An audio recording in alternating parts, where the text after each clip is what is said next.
दोस्तों नमस्कार, बात करेंगे कि निफ्टी कल कहाँ पे कामकाज कर सकती है और किस तरीके से जो है हमें ट्रेडिंग करनी है। आज हमने क्या चर्चा किया था? देखिए निफ्टी के अंदर हमने बात किया था कि ये जो पॉइंट है ये कहीं न कहीं एक रेजिस्टेंस की तरह काम कर सकता है मार्केट के अंदर। ये जो ये लेवल है मार्केट इसी के अंदर जो है आने वाले दिनों में 1 से 2 दिन या 3 दिन तक मार्केट इसी के अंदर रह सकती है। ये चार्ट बता रही है ना? चार्ट के हिसाब से। तो जो मैंने आपको ये भी बताया था कि कल हमें पता लग जाएगा क्या मार्केट इसी ये जो चार्ट है, क्या जो बड़े प्लेयर्स हैं, जो इंस्टीट्यूशनल प्लेयर्स हैं, क्या उन्होंने भी ये चार्ट ड्रॉ करके रखा है जो हमने चैनल बनाया है? क्या उनके टर्मिनल पे भी ये चैनल है क्या? ये हमें कल पता लग जाएगा। तो अगर आप देखोगे तो आज हमें पता लग गया कि उनके टर्मिनल पे भी ये सेम चीज़ जो है यहाँ पे लगी हुई थी। अगर मैं 1 मिनट के टाइम फ्रेम में लेके जाऊँ आपको, तो आपको और ज़्यादा ईज़ी रहेगा समझना। मैंने आपको पहले भी कॉन्सेप्ट समझाया कि कोई एक रेजिस्टेंस है, मार्केट उसके ऊपर खुल रही है, तुरंत नीचे आ रही है मतलब इसको रेजिस्टेंस की तरह मार्केट ने एक्ट कर लिया है। क्या होता है कि एक रेजिस्टेंस है, इसके ऊपर खुली मार्केट नीचे आ गई, लोग सोचते हैं कि अरे ये तो रेजिस्टेंस था, मार्केट तो उसके ऊपर खुली, इसका मतलब क्या है कि मार्केट के अंदर ये जो रेजिस्टेंस है, ये भी रेजिस्टेंस है नहीं। तो लोग यहाँ पे कॉल ट्राई करते हैं, है ना? तो अगर आप देखोगे तो ये 1 मिनट के टाइम फ्रेम के ऊपर है।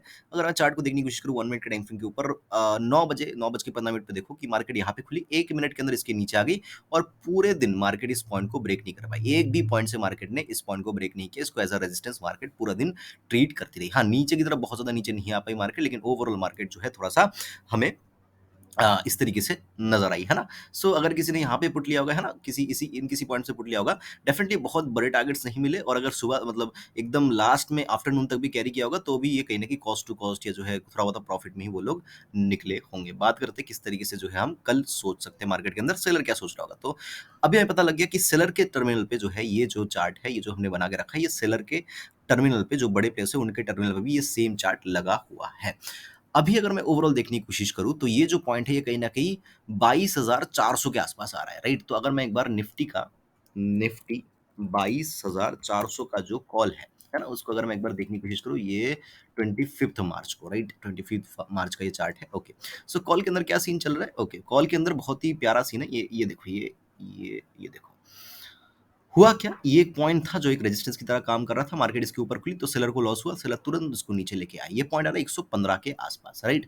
तो जब तक मार्केट अभी ये जो है ये 65 पे चल रहा है, जब तक ये कॉल 22,400 का कॉल 115 के ऊपर नहीं निकलती, इसके अंदर मोमेंटम नहीं होगा। 115 क्रॉस कर दिया तो इसके अंदर हमें तेज़ी देखने को मिलेगी, नहीं तो मार्केट नीचे ऊपर, ऊपर नीचे ही करती हुई नज़र आएगी आपको, राइट? सो कहीं न कहीं सेलर ने क्या किया है, सेलर ने जो है यहाँ पे 22,400 का जो कॉल है उसको सेल किया है और उसका स्टॉप लॉस कहीं न कहीं 115 के ऊपर लगा के रखा है। क्योंकि आज भी यहाँ पे खुली तुरंत नीचे आ गई। तो इसका मतलब ये है कि सेलर का स्टॉप लॉस इसी किसी पॉइंट के आसपास है। तो अगर 115 ब्रेक होगा तो इसके अंदर तेज़ी देखने को मिल सकती है। देखिए ये क्या है, ये ब्रेकआउट रेट्स हैं। 2 तरीके के ट्रेड्स होते हैं। एक आप रिट्रेसमेंट पे ट्रेड लो, एक आप ब्रेकआउट पे ट्रेड लो। अभी हो सकता है कि यहाँ तक मार्केट है, यहाँ से यहाँ तक आ जाए। आप बोलोगे सर कॉल तो आपने यहाँ तक बोला था ना, वो अलग स्ट्रैटेजी होगी। अभी ओवरऑल अगर हमें एक ब्रेकआउट पे ट्रेड लेना है तो हमें क्या करना पड़ेगा, हमें वेट करना पड़ेगा कि मार्केट कहीं न कहीं ये जो 22,400 का जो कॉल है ना? सो ये 22,400 का जो कॉल है, ये कहीं न कहीं ₹115 ब्रेक करे। एक तो चीज़ हमने जो है यहाँ पे ढूँढ ली, है ना? नीचे की तरफ क्या सीन है, अगर आप देखोगे 350 के आसपास मार्केट बार-बार सपोर्ट ले रही थी, 2 बार सपोर्ट लिया है। सो 22,300 का जो पुट है, निफ्टी 22,350 का जो पुट है, उसको एक बार देख लेंगे, 350 का पुट, ओके।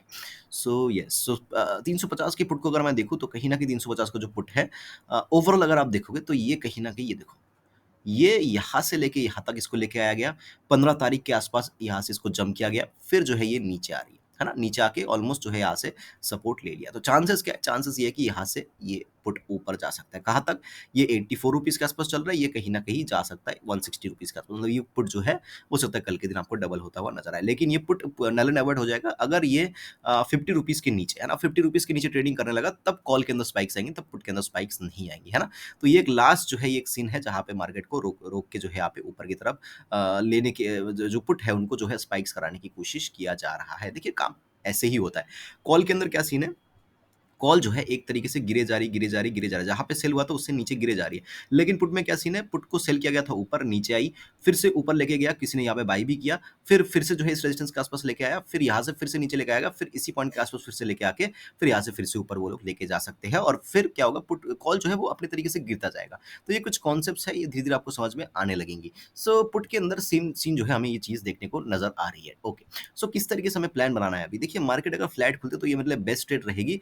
फ्लैट फ्लैट खुल के अगर मार्केट आज के लो के नीचे बहुत बड़ी कैंडल नहीं, अगर मार्केट थोड़ा बहुत अभी सस्टेन करने लगती है ना, एटलीस्ट जो है 15 से 20 मिनट भी सस्टेन करने लगती है, 15 से 20 मिनट मिनिमम अगर सस्टेन करने लगती है, उसके बाद 15 मिनट का जो भी कैंडल रहेगा उसके लो को मार्केट ब्रेक करती है, मैं डेफिनेटली पी की तरफ इंटरेस्टेड रहूंगा।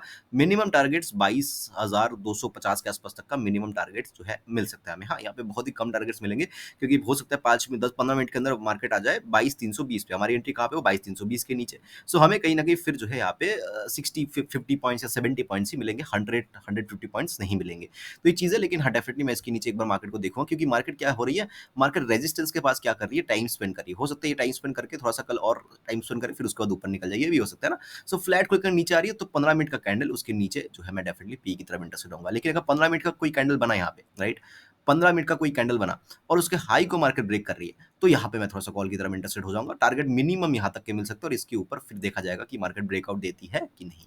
पहला सिनारियो। दूसरा सिनारियो, मार्केट अगर गैप डाउन खुलती है, देखिए थोड़ा सा ट्रिकी सिनारियो रहेगा। 22,250 के ऊपर जब तक मार्केट है, मैं कहीं ना कहीं कॉल की तरफ ही यहाँ पे देखूंगा मार्केट को।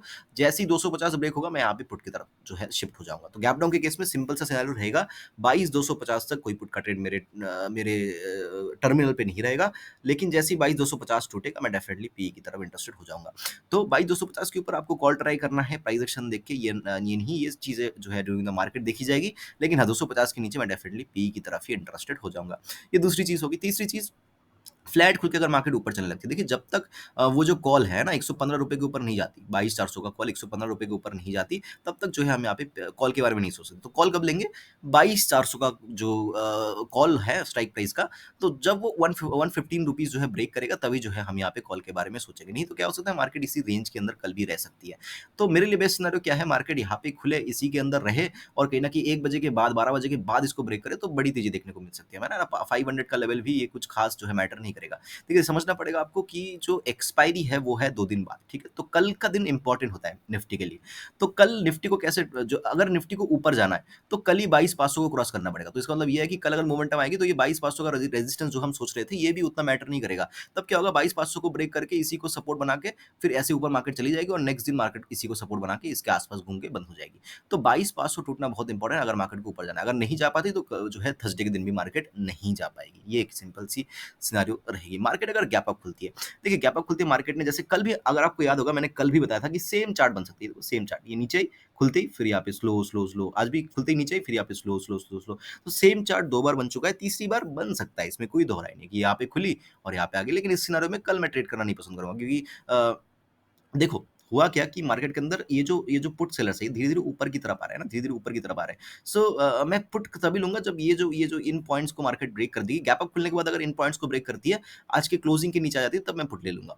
सो अगर मार्केट फ्लैट खुलती है तो मैं इसके नीचे 350 के नीचे क्लोजिंग का वेट करूँगा। लेकिन अगर मार्केट गैप अप खुल रही है, फिर नीचे आ रही है और 350 को ब्रेक करी है, तब कोई क्लोजिंग की ज़रूरत नहीं है, तब हम इसके नीचे 350 के नीचे ही पी का ट्रेड बना सकते हैं।